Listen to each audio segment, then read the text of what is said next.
Hero 'Raviteja' గారి పైన ఇప్పుడు నెటిజన్స్ అయితే ఫుల్ ఫైర్ అవుతున్నారని చెప్పుకోవాలి. అంటే ఇరుముడి ఫంక్షన్స్ లో ఆ పాప పైన ఒక వర్డ్ యూజ్ చేశాడన్న ఒక కారణంతోనే మరి ఈ అంశం గురించి ఒకసారి డిస్కస్ చేయడానికి ప్రెజెంట్ మనతో పాటు జగదేవ్ గారు సీనియర్ జర్నలిస్ట్ ఉన్నారు. వారిని అడిగి తెలుసుకునే ప్రయత్నం చేద్దాం. నమస్కారం సార్. నమస్తే. సార్ ఆ వీడియో మీరు కూడా చూసారు. 'రవితేజ' గారు అంటే నిక్ నేమ్ ఇవ్వండి నాకు అంటే ఆయన యూజ్ చేసిన ఒక వర్డ్ పైన ఇప్పుడు ఫుల్ గా నెటిజన్స్ ఆయన్ని మీద ఫైర్ అవుతున్నారు. ఒక చిన్న పిల్లతో అలానా మీరు మాట్లాడేదని చెప్పేసి ఎలా చూస్తారు సార్ మీరు ఈ సంఘటనని? కాదేది వైరల్ కి అనర్హం. ఒకప్పుడు శ్రీశ్రీ గారు అన్నారంట, కాదేది ఈ కవితకి అనర్హం, కుక్క పిల్ల సబ్బు పిల్ల అనేది చెప్తూ. అలాగా ఈ వైరల్ ఎప్పుడు ఏది వైరల్ అవుతుందో ఏది అవ్వదో తెలియదు. ఒక విధంగా వైరల్ అవ్వాలని కోరుకొని అంటారా, లేదా వైరల్ చేస్తున్నారా? అంతే కదా. సినిమాకు హైప్ వస్తుంది కదా. అంటే ఏంటి రవితేజ ఏంటి ఆ సినిమానా? ఇప్పుడు చాలా మందికి సోషల్ మీడియా వచ్చేసిన తర్వాత పోస్టర్లు కూడా పెద్దగా కనబడట్లే. మీరు అబ్జర్వ్ చేయండి, సిటీలో అక్కడక్కడ కనిపిస్తున్నాయి కానీ పెద్ద పెద్ద హోర్డింగ్లు ఆ పోయే రోజులు పోయాయి. మొత్తం సోషల్ మీడియా ప్రచారం ఇప్పుడంతా కదా.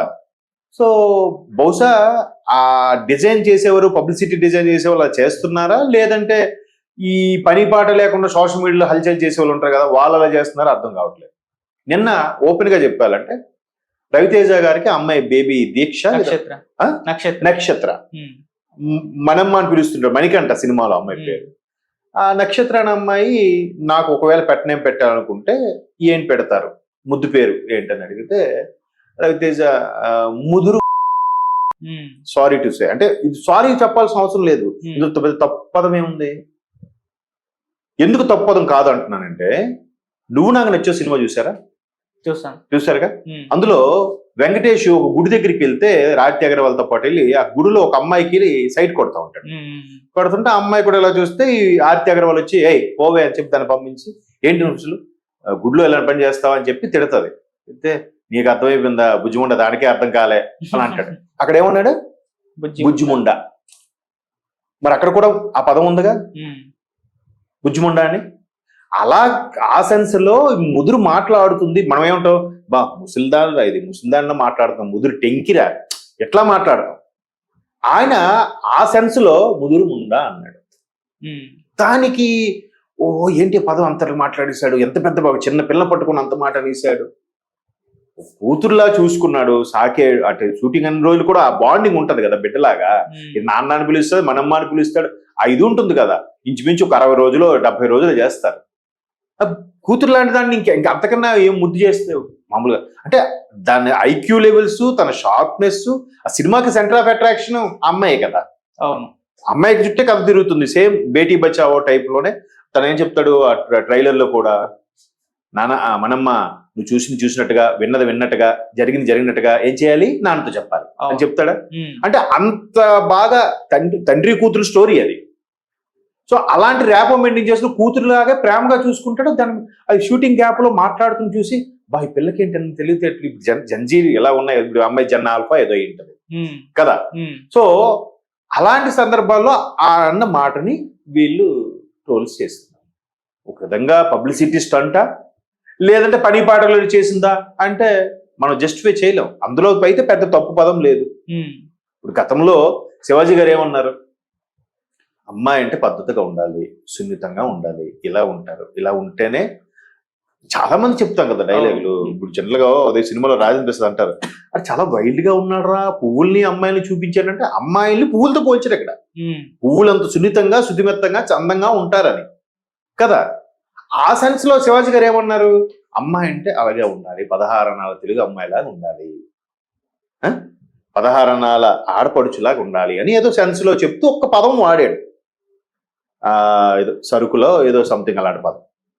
సో చెప్పిందంతా వదిలేసి అది పట్టుకున్నారు.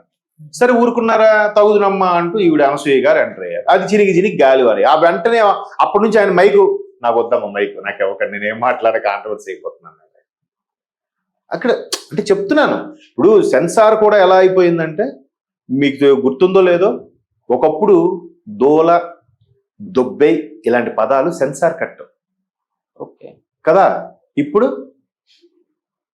దోల తీరిపోతుంది అన్నాడు. ఇదే రవితేజ గారి సినిమాలో చాలా సార్లు వచ్చింది ఆ డైలాగ్. అవును, మరి అది సెన్సార్ లేదే. అసలు చాలా వరకు కొన్నిసార్లు ఇప్పుడు కొన్ని సినిమాలకి బ్లర్ వేస్తున్నాడు కానీ చాలా సినిమాల్లో ఇప్పుడు మగధీర సినిమాలో ఉంది, అక్కడ బ్లర్ ఎక్కడ వేశారు, నాకు గారు అందులో ఆడు పేకనిలాగా కత్తో నరికేస్తాడు, తీసేస్తాడు కదా అని. మరి అక్కడ జస్ట్ షేడ్ లా చూపించారు కానీ మరి అవన్నీ ఎలాంటి సెన్సార్ అవి, చిన్నపిల్లలు చూడకూడనివి కదా, ఏమంటాం మన దానికి. సో ఇది ఎలా అయిపోయిందంటే ప్రతి ఎక్కడ తప్పు దొరుకుతుందా, ఎక్కడ పట్టేసుకుందామా, ఎక్కడ ఏమంటారా అనేది ఈ సోషల్ మీడియా ఒక కాన్సన్ట్రేట్ చేస్తుందా, లేదా పబ్లిసిటీ స్టంట్ వాళ్ళు ఎవరైతే ఉన్నారో, పబ్లిసిటీ డిజైన్ పిఆర్ఓలు వాళ్ళు ఇవాళ ఏం బాగా అన్ని బాగా మాట్లాడాడే, ఎక్కడ దొరకలేదా చూడండి ఏదైనా పట్టుకోండి అంటే, సార్ ఈ పదం అన్నాడు సార్ దీన్ని పెడదామా వైరల్ చేద్దామని అనుకుంటారేమో, నేను అనుకుంటున్నాను, నాకు తెలియదు నిజంగా. సార్ ఇలాగా రవితేజ్ గారు పొరపాటున ఉండా అనేసారు సార్, సిద్ధమా అంటే సరే ఏం లేదు కదా దీన్ని తోసేయండి అనుకొని అంకలాగా అదొక పబ్లిసిటీ స్టంట్ వైరల్ అవ్వడం, ఏంటిలా మాట్లాడడం. అప్పుడు ఏమవుతుంది, ఇరుముడి అనే సినిమా రిలీజ్ అయ్యేది యూత్కి, కొన్ని రకాల ప్రేక్షకులకి, మాస్ ప్రేక్షకుల వరకే తెలుస్తుంది. ఇప్పుడు ఏమైంది, సినిమాలు చూడని పట్టించుకొని ముసలి వాళ్ళకి కూడా ఏమిటి ఏదో అయిందట కదా, ఏదో తప్పు మాట్లాడాడ అట కదా, వీడెవడు చూసింది ఉండదు, మళ్ళీ ఏదో తప్పు మాట్లాడాడట కదా, చాలా పబ్లిసిటీ వాళ్ళకి కదా. సో ఇవన్నీ చెప్పుకుంటూ పోతే ఎవరిని తప్పు అంటాం. ఇంకోటి, ప్రధానమంత్రి పద్ధతిగా మాట్లాడిన వీడియో తీసేసి వల్గర్గా ఉన్న వీడియోలు పెట్టారుగా, మెటా వాళ్ళు అవి ఉంచారుగా. మరి అలాంటప్పుడు వల్గారిటీ అంటే ఏంటి, దానికి అర్థం ఏంటి, మారిపోయింది.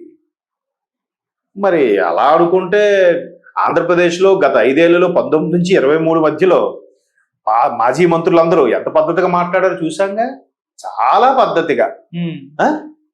నిజంగా వాళ్ళ దగ్గర సంస్కృతం నేర్చుకోవచ్చు, అంత పద్ధతిగా మాట్లాడారు కదా. మరి దానికన్నా ఇందులో వల్గారిటీ ఏముంది, దానికన్నా ఇందులో వైరల్ అవ్వాల్సిన అంశం ఏముంది.